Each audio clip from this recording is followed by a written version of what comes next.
I am on location at the convention center in Los Angeles, attending the Los Angeles Auto Show.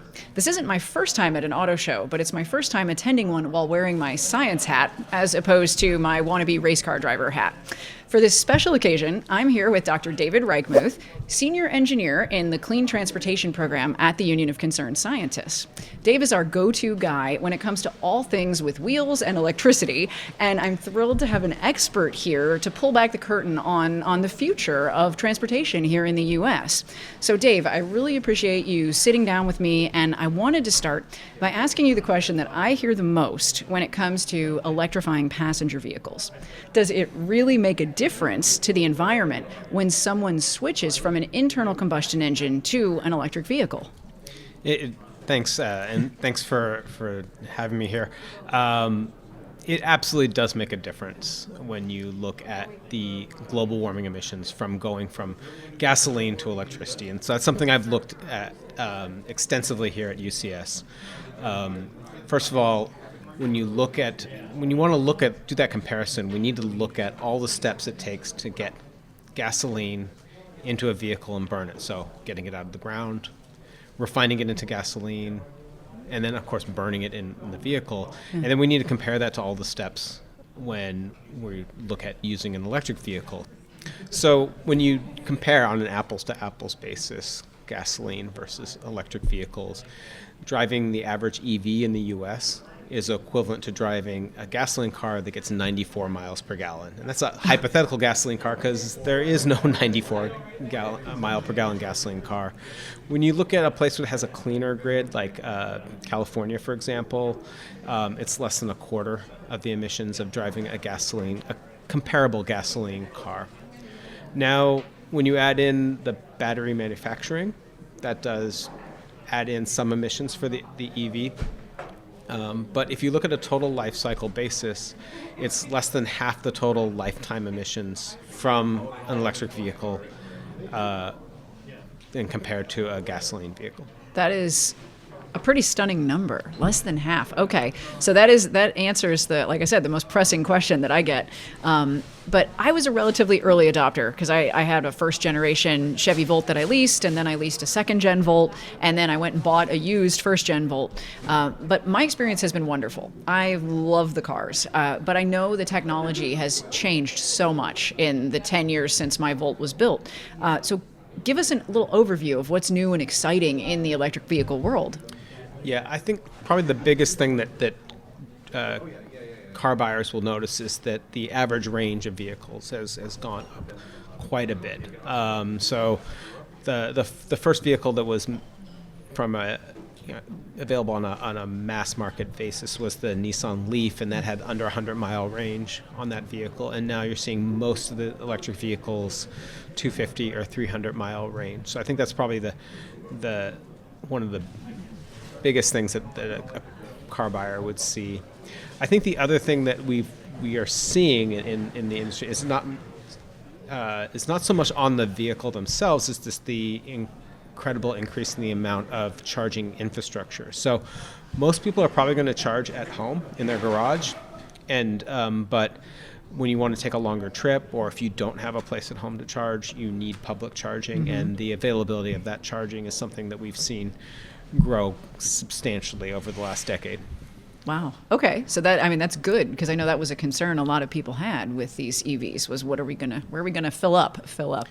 Yeah. But I think that's an important thing to think about, though, is that these do replace the use of a gasoline car, but we are going to recharge them differently than filling up. Yeah. So people worry about, and it's a valid concern. Like, well, I see gas stations everywhere. I don't see charging stations everywhere. But you have to think about it that, again, most people are probably going to charge in their garage.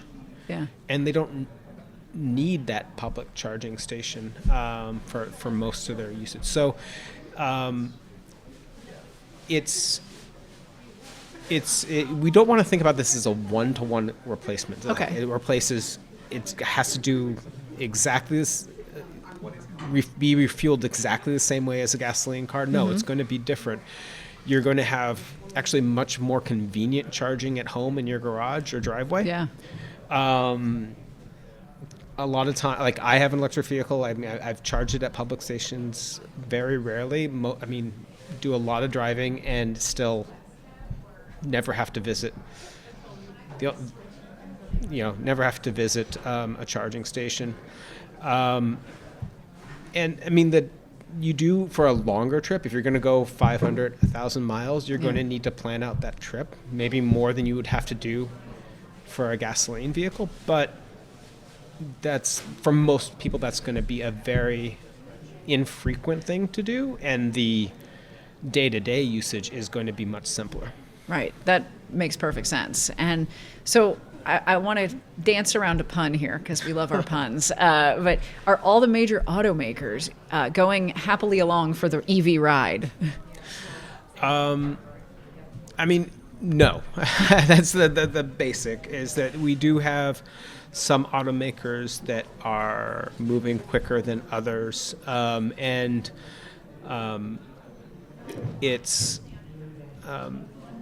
I think it's something that all the automakers acknowledge will be the future of driving, and all the brands we're seeing here at the auto show are global brands. Yeah. It's whether it's Toyota or Ford, GM, Hyundai, they're all selling cars, around the world.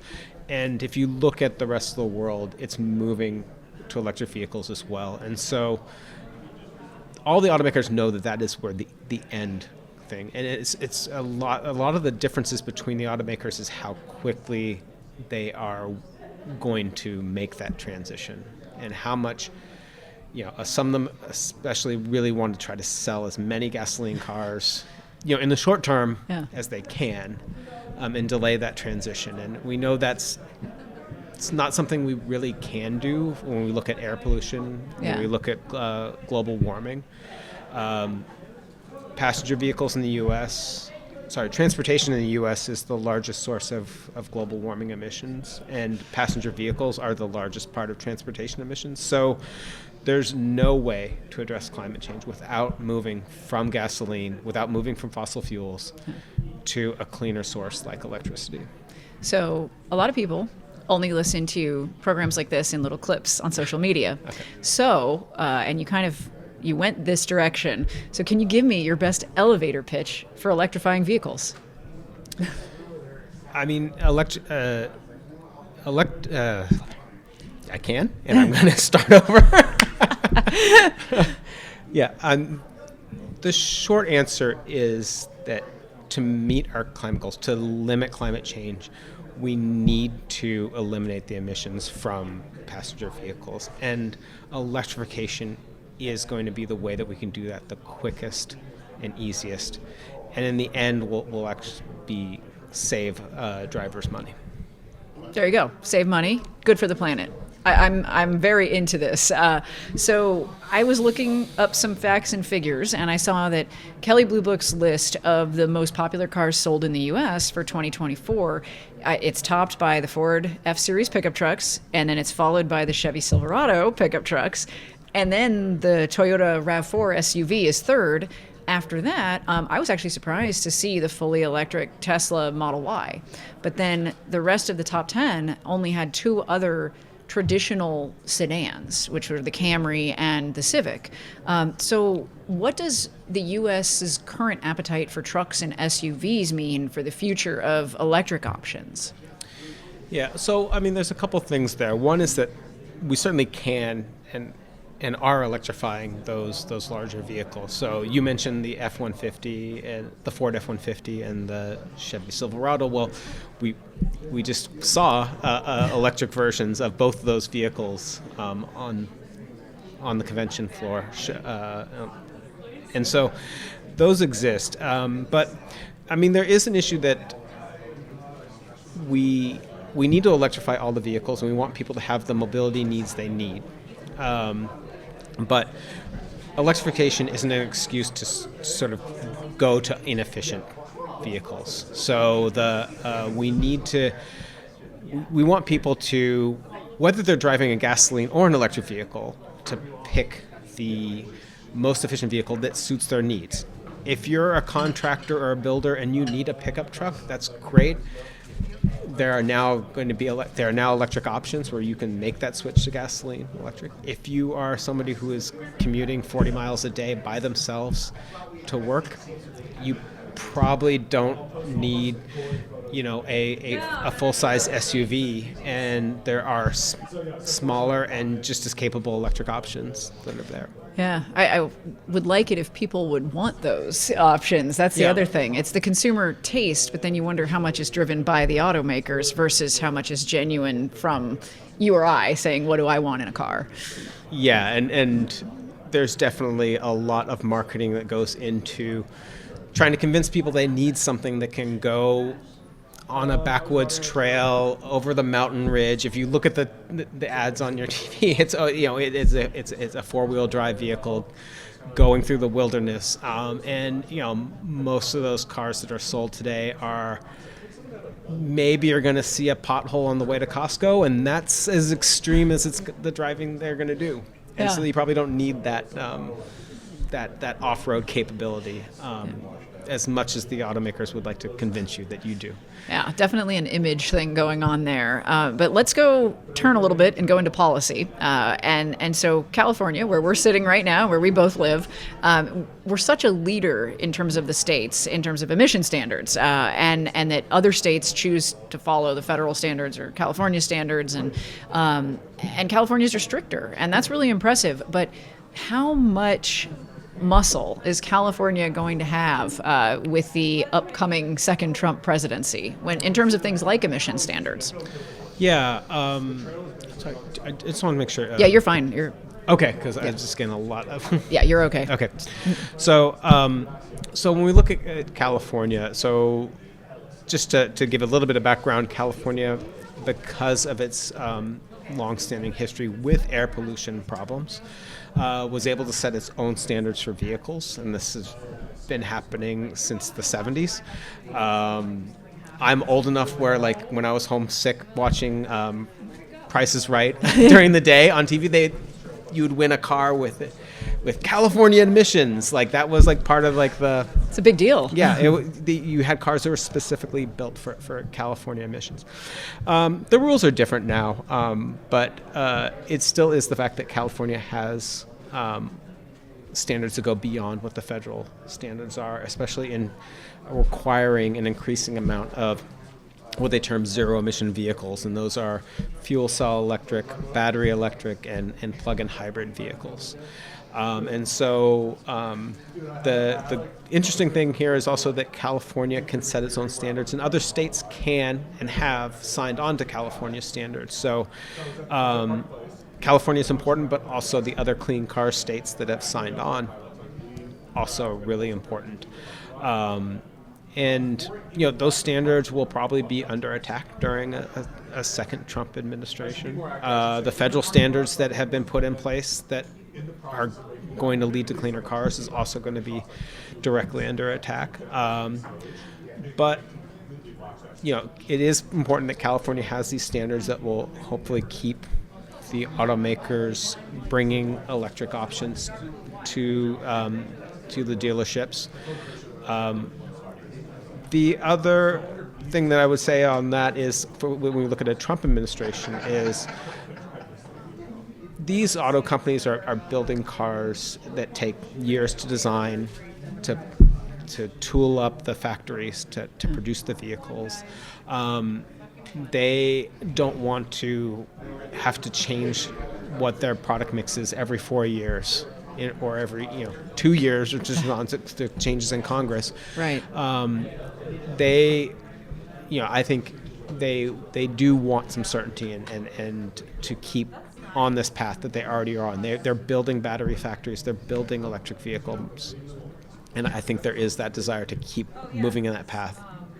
So the wheels of commerce turn somewhat slowly. The wheels, God, the puns are just bad today. Oh, I'm sorry. I apologize to the audience. You've probably heard them all. But so from my perspective, it sounds like we, as consumers of these vehicles need to keep building advocacy for cleaner cars and trucks and for transportation in general, not just passenger transportation.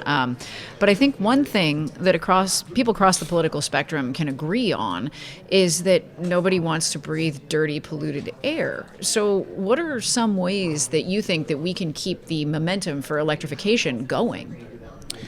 Yeah, I mean, I think that there's we can definitely, buyers can play a role in terms of, the simple steps I would think about if you're looking at a new car is that if you can go electric, make that switch to an electric vehicle, whether it's a plug-in hybrid or a fully electric vehicle.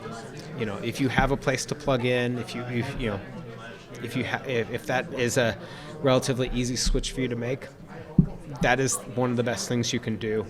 And then, whether you're picking gasoline or electric, choosing a more efficient vehicle that meets your needs.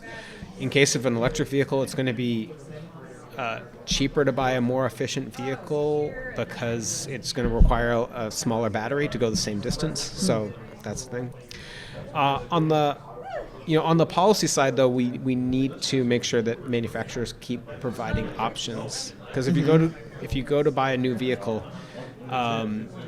you're limited to what's available from the manufacturers. You can't just specify, I want. I know, I wish. I have some cars I would design. Yeah. And so we do need that strong policy signal to the manufacturers that to ensure that buyers have that option, that when they say, hey, I could make that switch to electric, that there are those models available that meet their needs. Yeah, that's very reasonable. So I'm a scientist and I specialize in disasters, right? Okay. I was really excited when I got my Volt about the possibility of using it as a whole house generator during power outages. As we know, they happen during all sorts of natural disasters. But it takes some serious modification to do that with an older EV like the Volt. But you mentioned to me that there are some really cool new developments that are promising to make EVs more useful for things other than just driving around, like useful around the house. Can you tell us a little bit about that?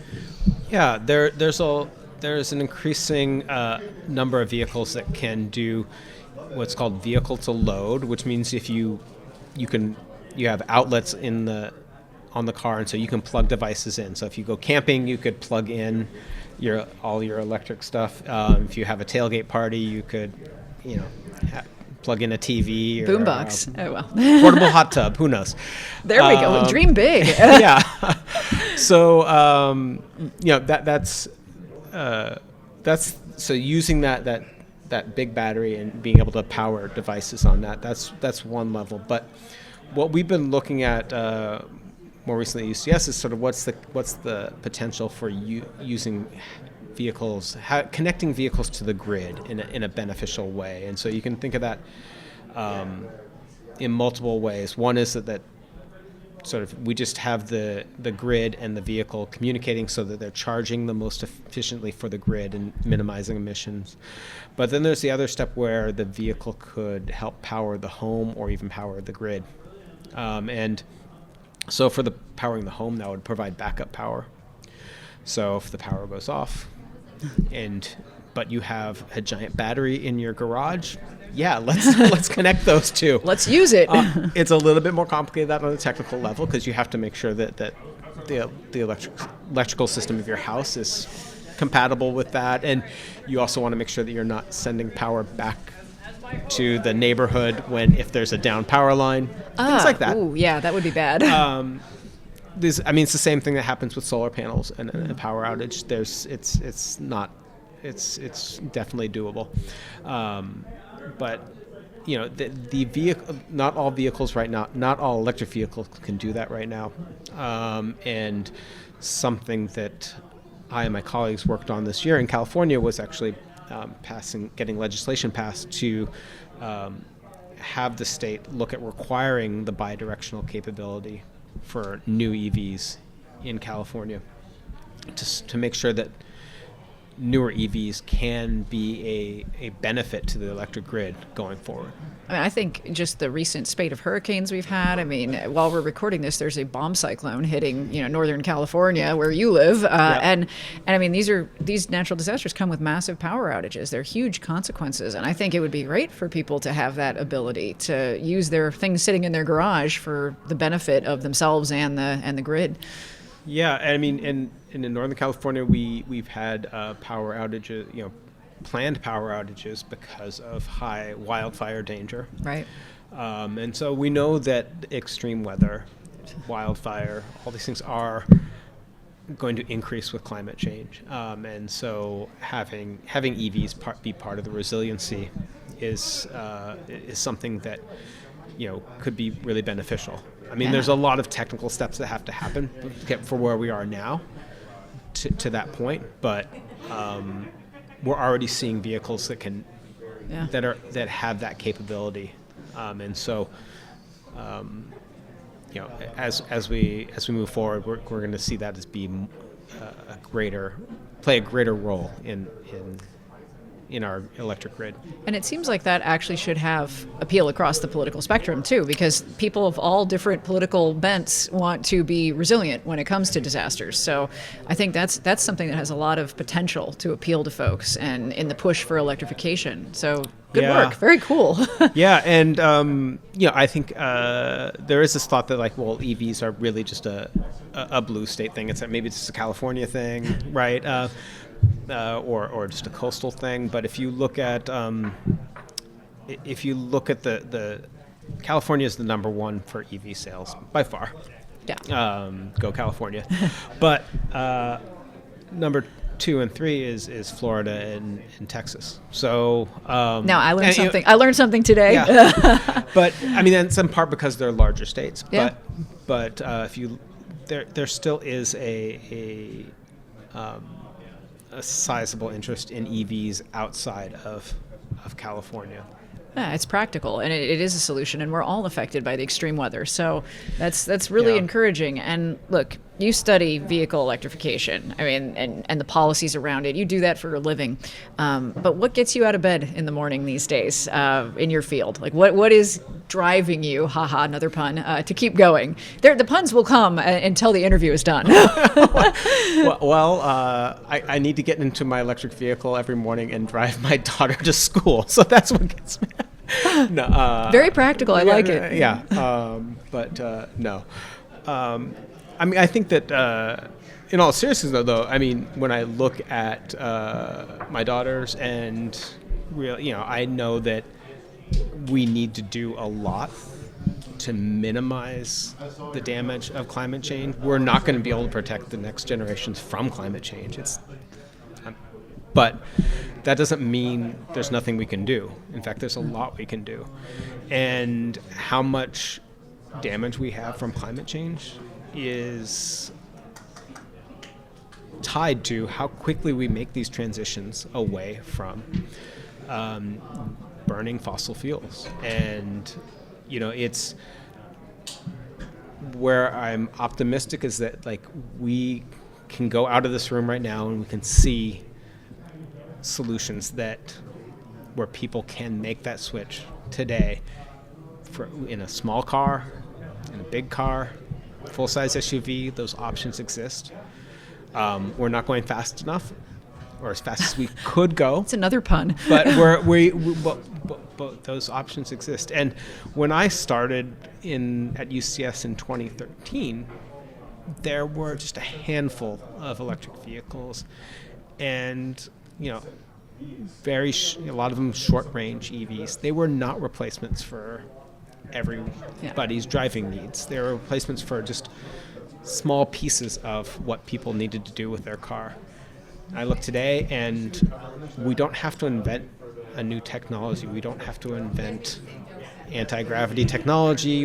It's not about do we need jetpacks? No, it's we have the technology. It's there, and it's about how quickly can we move. And so, just a little random trivia question then. Is it correct that there were electric vehicles before the internal combustion engine really took hold? Yeah, it is. There's a little display out here. I can show you later. Is that there, like turn of the century there was. Last century. Turn of the last century, yeah. It was electric vehicles were out there, as you know, and they were all harder. All vehicles were a little bit hard to refuel. You had to like go to the hardware store and get gasoline by the pail. I was thinking you had to like milk the oil derrick or something, but yeah, that's close. But no, I mean, but like these, it wasn't. You know, there were these different options. There was the Stanley Steamer, steam powered, like vehicle. So there were electric vehicles in the past, but now, you know, now I think increasingly when we say, well, what is the vehicle of the past? It's the gasoline vehicle. It's the diesel vehicle. Just like it used to be horses and buggies, you know? I mean, we're evolving as a species here. And so I always wrap up interviews on This Is Science with a two-part question, okay? Here's the first part. And you've kind of talked about it a little bit, but I think you can elaborate. And it's, Dave, we're the Union of Concerned Scientists. Why are you concerned? Why am I concerned? Well, I'm a concerned scientist because we know the impacts of climate change. We know the impacts of air pollution. And I'm concerned that we're not moving quickly enough to get rid of those harms to ourselves and to our communities. And I have a lot of hope that about how we can try to address those harms, but that's what I'm concerned about. Okay, so then we don't end on downers here. We are an action-oriented organization. So you've told us a bit, but what are you doing about your concern? Yeah, I mean, so a lot of sorry. So when I look at what I can do, is that, well, what I do is I look at policies. How do we set up the policies in our state, in our country, so that we can move as quickly as possible to cleaner modes of transportation? And in order to make those policies, we need to have the data. We need to have the analysis that shows that this actually is cleaner and achievable. And so that's the other part of my work, is looking at what are the emissions from electric vehicles and how do they compare to gasoline vehicles? What are the emissions from our current transportation system and who does that harm? And who does it harm? Yeah, throw it in there. Can't say it too much. and then looking at the technology and like how quickly can we move? Like what is achievable? And because that's important, because there's definitely the opinion of the oil companies on how fast we can move, or some of the automakers is maybe a little bit more pessimistic, and having that data to show that no, we can move faster is super important. Oh, that's great. Well, I want to ask one more thing, which we may or may not put in the actual episode, but we may use it for social media, which is, Dave, what got you into this line of research? Because this is, to me, I'm like, how did you get from what you studied in university to this? Yeah, it wasn't a direct course from what I studied to this line of work. I worked for a while at Sandia National Labs in Livermore, California, and so part of my work there was looking at the transportation system and sort of like what large scale changes would mean in terms of emissions, in terms of fuel use, looking at biofuels and other options. I really enjoyed that work. I enjoyed working with a great bunch of people there. The downside of working at National Lab is that you can put out an answer, and you then have to hope that somebody finds it and does something with it. And so I got into my role here at UCS and because, in part because this was a place where I could not only look at what the answers are, do the analysis, but then advocate for putting those putting that data to use. That's super interesting. And I love that so many scientists that end up at UCS have really non-linear journeys to get here. But thank you so much for your time. And I'm really excited to have spent the time with you here at the auto show. And so for folks who may just listen to the podcast regularly, be checking out our social media, because we are going to show you some of the cool vehicles and the neat facts that Dave took me around and gave me the little tour. And it's going to be some good stuff. So you will have to check out our socials. It's Science with Jess on all the different platforms. And of course, sciencewithjess.org is the website. So you'll be able to see it all there. Thank you so much for tuning in.